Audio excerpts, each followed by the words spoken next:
So good morning. Kagising ko lang and yung mga kasama ko na dapat kong kasama sa gym, mga tulog. Mga tulog sila. So, kaya mag-isa na lang ako pupunta sa gym. Tingnan yung buko. May mga young people out there, kapag kagising mo, lagi mong ayusin ang kama mo. Focus tayo sa mga small wins, bro. Kakagising pa na dapat small wins agad. Yun na yung small wins mo eh. Doon ka na sumakses. Okay, nararamdaman mong sumakses ka. First thing you need to do kapag umaga is yung inom ka tubig. So binuksan ko na yung gripo kasi mag-shower muna tayo bago tayo kumain. Pero bibili muna ako ng eggs sa labas. At ipe-prepare ko na rin yung mga gamit na susuotin ko para later. Kasi doon na rin ako maliligo sa gym.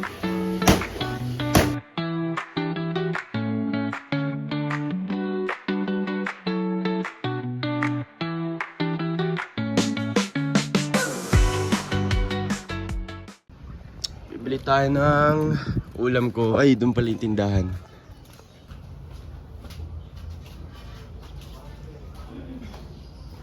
Umulan na nga. Umulan na.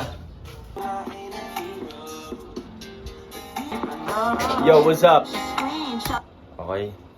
So, nakaligo na ako. So, ito pala yung skincare ko. Moisturizer, sunscreen, Vaseline, and deodorant na Belo.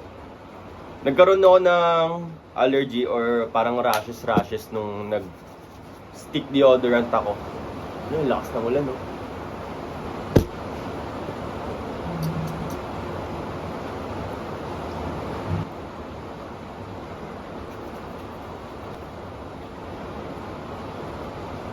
At dahil kung nakikita nyo naman, malakas ulan, naririnig nyo ba? Ayan o. So dahil malakas sa ulan, nakaisip ako ng challenge. Magji-gym pa rin ako, magko-commute pa rin ako kahit umuulan, ganyang kalakas yung ulan. Magbubuhat pa rin ako, pupunta pa rin ako sa gym. So ang challenge dun is, kailangan ko matapos yung gym ko na weightlifting at yung gym ko na boxing habang umuulan. At uwi pa ako, syempre yung commute dun yung struggle. So struggle talaga lahat. Pero if mawala yung ulan, then wala tayong magagawa. Pero hanggang umuulan pa, yun yung challenge ko sa sarili ko.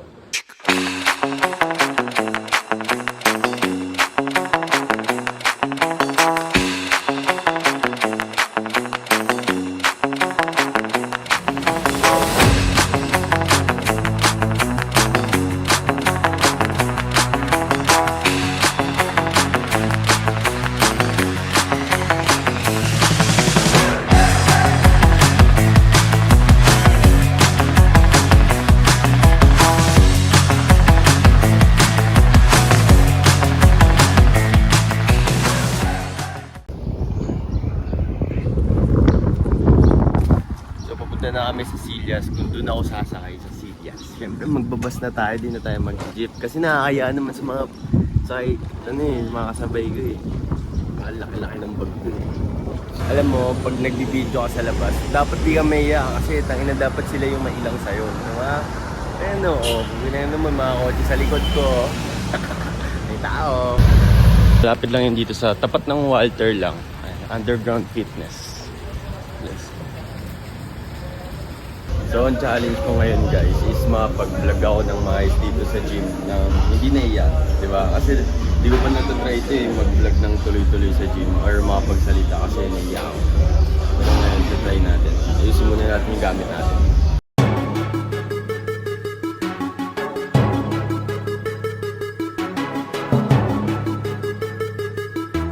Nakita ko pa si Kifi man. Bro, pwede mo magpa-picture? Nag-vlog ako ngayon. Anong vlog mo? YouTube. YouTube? Ano okay. Sasabihin natin sa vlog mo? Shoutout mo na lang ako. Sige, ano pa sasabihin natin? John Christoph. Shoutout kay John Christoph. Yan. Kita nyo ba? So, meron kasing swimming pool resort doon, kaya siguro ganyan. Tapos umuulan pa. Pero unahin natin ito. Let's go. Pero, friend, ang ina. So, ang tagal ko na rin hindi nag-gym. Puro home workout. Pero, yeah. It's nice kasi mababalik ko na yung momentum ko sa gym. At syempre, hindi na ganun kabigat yung binubuhat ko rin eh. Acceptance, yeah.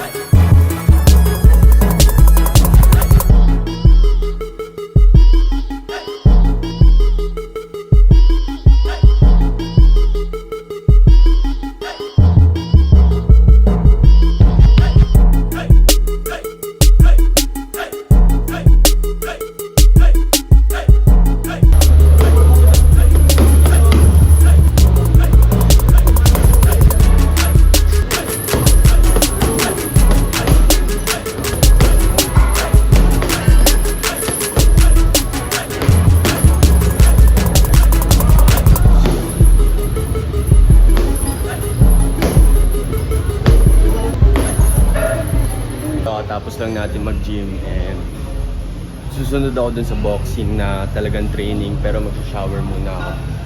Let's go! So gamit ko is yung Berglad Old Spice tapos silicone na scrub. Yes sir! Gentle lang siya tapos nakatanggal talaga ng libang. At hindi siya nakaka-irritate sa skin kapag ginamit mo. Kasi yung mga scrub na lupa kapag ginamit mo medyo masakit sa balat. So natatanggal yung skin barrier mo. So nakaka-irritate siya ng skin. Ito kasi kahit sensitive skin na ako.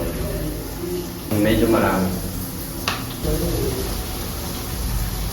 Sa mga nagtatanong, so sa mga curious dyan kung bakit Old Spice yung sabon ko, kasi 3-in-1 siya, pwedeng shampoo, pwedeng sabon, pwede sa mukha. Pero ginamit ko lang siya sa buhok, pati sa katawan. At ang bango rin kasi siya. So, yeah. So, ayan, pauwi na ako. Parang uwi ah. Nakapag-diyo na rin ako. So, ang diyo ko is Belo. Siyempre, hindi natin makakalimutan. Kasi dun sa gym na pupuntahan ko ngayon, masyadong mainit dun eh. Even though na open air siya, mainit. So, ayan. Pupunta na ako dun sa Molino Power Feast. Located dyan sa Molino 3. And dalawang sakay.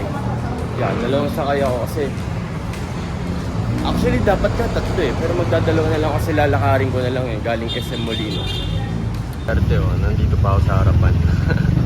Doon ako nalungkot. Sarado.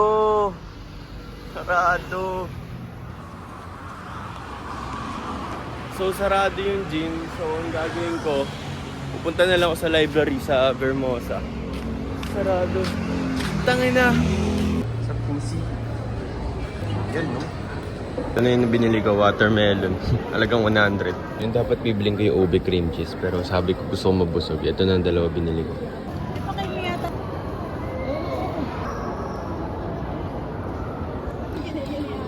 Ngayon pupunta ako sa court at sumakay na ako ng joyride. Kasi pag nag-commute ako, walang magsusundo sa akin sa gate. Kaya ang layo-layo ng court sa gate. Kaya nag-joyride na ako. Dito ko wala. Bumoto. Sino kaya binoto nila?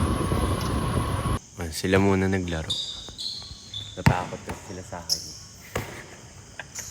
Ayun na. Oh, Kyrie. Wow! Oy! Taba mo na, Botchog. Nice pass. Combination, Skyflakes. Nonchalant. Kunwari. Yo, it's me. Back to back.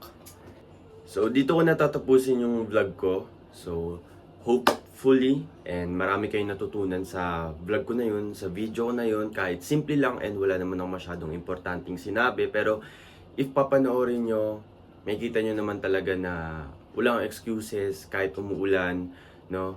Hindi ako nagpatalo sa procrastination ko, no? Tama ba yung pronunciation ko? So, hindi ako nagpatalo doon. Monday, pag sinabi kong gagawin ko. Ganun na akong tao. Pag sinabi kong gagawin ko. Kapag sinabi ko ganitong oras ko tatapusin ko. So, yun yung power of tongue. Na kung ano yung sinasabi mo is kailangan mong gawin at yun yung mangyayari.